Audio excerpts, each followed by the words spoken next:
LoreWarrior Armour Double Feature. Manticore Heavy Tank. Overview. Long regarded as a powerful infantry weapon, the Manticore has grown even more deadly thanks to improvements made possible by technological advancement. The team responsible for crafting a redesign of this trusted unit focused on two goals. One was to identify the vehicle's maximum strategic potential, and, to reach that potential with minimal alteration from the original, to allow easy upgrades on existing Manticores. Their solution was to make the weapon systems more effective by finding ways to deliver more ordnance on target. Capabilities. The designers chose to retain the original design's power plant and basic chassis, which forced them to economize on weight elsewhere in the unit. Rather than sacrificing systems, they made the weapon systems much more energy efficient.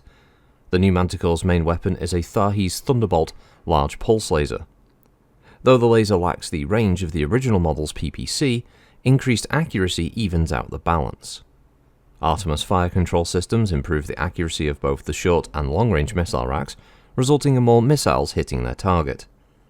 Placed in the vehicle's turret, these three weapons enjoy excellent field of fire. The front of the Manticore carries a Defiance Sting Streak missile rack, and because this system replaced a laser, the design team were able to remove heat sinks to gain more needed space. For increased survivability, Defiance increased the Manticore's protection by upgrading its armor to Duralex Super Ferrofibrous. Deployment. The first Manticores issued went to Lyran Royal Guard units, where they were mainly used for ceremonial duty. As active units began purchasing the Manticore, Defiance produced a field kit to allow those units to upgrade to the new design, if, as expected, hostilities between the great houses resume in earnest. Sales of the redesigned Manticore may grow exponentially. Variants. Because the Manticore represents a relatively modern design, Defiance Industries feels no real need to offer variants in the near future, though they have been considering the benefits of replacing the pulse laser with an LBX-10. They feel the weapon would require the sacrifice of too much other firepower, though, to offer a true improvement. 3058 Upgrade. Overview. Designed by Technicorp for the Star League member states, the Manticore earned a reputation as a powerful infantry support weapon during the Reunification War. With the destruction of Technicorp's head offices on Terra during the Amaris coup, other weapon manufacturers absorbed their production plants across the Inner Sphere. Access to recovered Star League technology helped Defiance Industries make the Manticore even more deadly. The team responsible for crafting a redesign focused on two goals: identifying its maximum strategic potential and reaching that potential with minimum alteration from the original to allow easy upgrades on existing Manticores. The solution then was to make the weapons more effective by finding ways to deliver more ordnance on target. Capabilities. The designers chose to retain the original power plant and chassis, which forced them to economize on weight elsewhere. Rather than to sacrifice systems, they made the weapons more energy efficient. The new main weapon is a Tharhe's Thunderbolt large pulse laser, and though it lacks the range of the original PPC, they were of the opinion that the increased accuracy would even out the balance. Artemis fire control improves the accuracy of the short and long-range missile racks, resulting in more missiles hitting targets. Placed in the vehicle's turret, the weapons enjoy excellent fields of fire. The front-mounted Defiance Sting Streak missile rack replaces a medium laser, which allows the design to remove heat sinks to gain more space. And for increased survivability, they increase the Manticore's protection by upgrading its armor to Duralex Super Ferrofibrous. Deployment. Always a common design, the updated version of the Manticore can be found with commands throughout the Lyran Alliance and Federated Suns. The first Manticores issued went to Royal Guard units with the Lyrans, where they were used mainly for ceremonial duties, until called into action when Allied forces launched the final assault on Tharkad at the end of the Fedcom Civil War. Defiance also produced a field refit kit to allow commands already deploying the Manticore to upgrade. Ultimately, both Allied and Loyalist troops fielded the updated design, and many of the upgrade kits were also imported into the Federated Commonwealth. Following the destruction of the first Davian Guards on New Avalon, students from the NAIS broke into the War Museum and absconded with the Manticore known as Lady Jane. Somehow evading both the New Avalon police and Loyalist military troops, the students escaped into the countryside, and over the next 3 years the students were able to elude their pursuers while striking targets of opportunity and leaving behind a trail of anti-Catherine graffiti, before linking up with the Allied landings in 3066. Variants. Defiance Industries considered the benefits of replacing the pulse laser with an LB-10. However, they ultimately decided that this would require the sacrifice of too much firepower to offer a true improvement. Nevertheless, the New Earth Trading Company expressed an interest in licensing the rights to this version. Armed with a medium pulse laser in place of the Streak SRM-2 and turret-mounted LB-10 and Streak 6, it proved effective as a support unit for conventional infantry facing battle armor during the Fedcom Civil War. Bulldog Industries on Proserpina introduced two variants of their own that employ the Combine's C3 technology. The first replaced the SRM launcher with a C3 Master Suite and additional armor, while the second mounts a Streak SRM-4 and C3 Slave, both versions retaining the original PPC. Gelasta Aerospace on Pampor also experimented with mounting a RAC-5 and targeting computer in place of the pulse laser and LRM launcher. Two ER medium lasers replaced the Streak 2 launcher. However, the original Manticore is still manufactured by Quixel in the Capellan Confederation and Majesty Metals in the Canopian regions. Notable crews: Lady Jane. Famous as the first Manticore to kill an Atlas assault mech, the Lady Jane was one of many exhibits at the NAIS War Museum.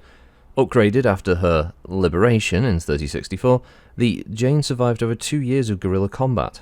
How the students could hide something as conspicuous as a Manticore heavy tank in full Davian Guard parade colours remains one of the more interesting mysteries of the Civil War era. More recently, the Lady Jane was called back into action following the Word of Blake assault on New Avalon, her one-time students having employed their hard-earned skills in the vicious street fighting amidst the ruins of the Federated Sun's capital. Well, who doesn't know a good old Manticore? It's a 60-tonner, it's a tracked movement type with a pitband 240 power plant, giving it a cruise of 43 and a flank of 65 kph. Its armour is, as mentioned, the Duralex Super Ferrofibrous, armed with a single Thunderbolt 12 large pulse laser, a single Tharhes Reacher 10 LRM rack, a Tharhes Maxi SRM-6 rack, and a Defiance Sting Streak SRM-2 rack. It's manufactured by Defiance Industries on Hesperus. Communication system is the Tharhes Muse 5458K, and its targeting and tracking is the Tharhes Target Track with Artemis. This translates into a cruise of 4 and a flank of 6 of movement on the field. It has armor of 43 on the front, 34 on the sides, 26 on the rear, and 42 on the turret. It's a chunky boy, tough to break through. It takes several good, clean hits. Its large pulse laser is in the turret, the LRM is in the turret with the fire control in the turret, the ammo for the LRM is in the body, the SRM-6 is mounted in the turret along with its fire control, and the ammo is in the body as well, with the Streak 2 ammo and location also being in the front of the vehicle and body. It's a large vehicle. The Manticore is relatively frightening. It's definitely one of those ones that you can throw in as an opponent, and it can reach out and touch players quite easily in a non-consensual way. It's one of those all-rounders that you can drop into a battle, and if players ignore it, it can cause a fair amount of damage. It's of being attacked, doesn't have to worry about its heat, which means it can fire that PPC normally every single turn. In this case, the upgraded version, that large pulse laser with that +2 to roll when you hit. When you're firing, it's a nasty upgrade. A little less range, but it can still use its LRM, which also, when it hits, has a higher chance of landing more missiles on the target, as the same for the SRM-6. So that's pretty good. And at short range, a Streak 2, pretty much a guaranteed hit every time you fire, as long as you're in the arc. Yeah, that's also not too bad as well. Plenty of ammo, 12 for the LRM, 15 for the SRM, and 50 for the Streak.